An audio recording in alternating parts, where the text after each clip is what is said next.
As an aside, we heard that JP Morgan Chase and Bank of America, the two largest banks in the world, they're both slated to lose $4.5 billion because they've had to charge off a lot of credit cards. So many people can't afford to pay their credit cards. Most people in America can't afford to pay their credit cards, or they're just not going to do it anymore because they're tired of being priced out of living. At the same time, though, the remaining Chase banks are doing very well, and as a matter of fact, JP Morgan Chase banks won the contracts and the competition between other banks as it relates to which banks will be allowed to set up in Iraq. So now we're going to see a lot of JP Morgan Chase banks in Iraq to handle the what? Not only banking, but the exchanges. So for those of you who hold Iraqi dinar, that's good news. Al-Sudani, the Prime Minister of Iraq, along with Biden, issued a written joint statement about how they're going to do business together, and it alluded to the Iraqi dinar being reinstated and all of the tariffs and the sanctions against Iraq being lifted. But when we saw the actual signing of the agreements, we saw the military generals from Iraq and the military general from America signing those agreements. And so we asked ourselves, why is the military signing those agreements and not the presidents?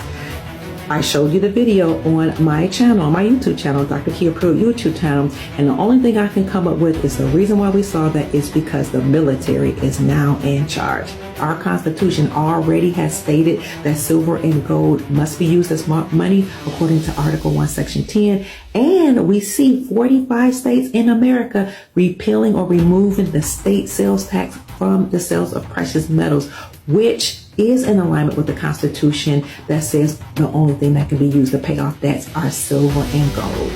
We also saw legislation being introduced to remove or repeal capital gain income taxes from precious metals. So if you seek to gain any type of gain from selling precious metals, it can no longer be taxed. Now, what had happened before is that the Internal Revenue Service unilaterally on their own made a decision to see and deem silver and gold as a collectible, like Beanie Babies, baseball cards, art pieces, or artifacts. Well, according to this legislation that was recently introduced, you will no longer be able to see, deem, or tax precious metals as a collectible because it's not a collectible, it's not a commodity, it is money. And that's why banks had to become Basel III compliant, because according to Basel III compliance, these banks had to recognize gold as a Tier 1 asset. They had to recognize gold as a Tier 1 asset, or in other words, or in layman terms, they had to recognize gold and silver as money.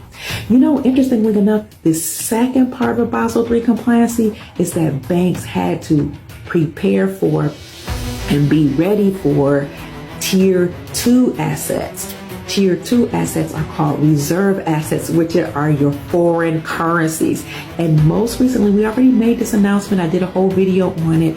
Banks met globally to determine their preparedness to receive your reserve assets. In other words, banks had to meet all across the globe to make sure that they were able, ready, and prepared to do the exchanges for your foreign currencies. Now, I've already talked about how Iraq has cleaned up their corruption, Venezuela has cleaned up corruption, Vietnam has cleaned up corruption. In fact, Parliament from Vietnam, the whole part of their parliament had to step down. The president of Vietnam, Venezuela has done some cleanup, not only in their parliament, in their administration, but the billionaires that were doing nefarious things and nefarious trading, a lot of them were executed in both Vietnam and Venezuela. And I've shown you a couple articles, but I encourage you to look at how Venezuela and Vietnam has done deep cleansing of their countries, as well as Iraq. As a matter of fact, we already know that Al-Sudani, the Prime Minister of Iraq, stated that he would work with other countries to return the stolen money, work with the Central Bank of Iraq to revalue the IQD against the USD, and he would fight against and totally dismantle endemic corruption in his country. We also know that Al-Sudani was here. He met with Biden, but he also went to Michigan and he went to Texas because he has a high population of Iraqis in Michigan and Texas, but also he tapped on the shoulders of oil and gas billionaires to invest in Iraq. And he said Iraq has a lot of wealth that you need to exploit, and that many things are working on our behalf. Give you more information just to let you know that the whole world is changing, that God is in control, and that many things are working on our behalf. So my name is Dr. Kia Pruitt. I trust that I've said something, anything, to raise your vibrations and to inspire you to create the most amazing, magnificent life that you desire and deserve. See you in the morning. This is Ron Anthony. Join Dr. Kia Pruitt on YouTube and get all the financial knowledge and how you can win from within.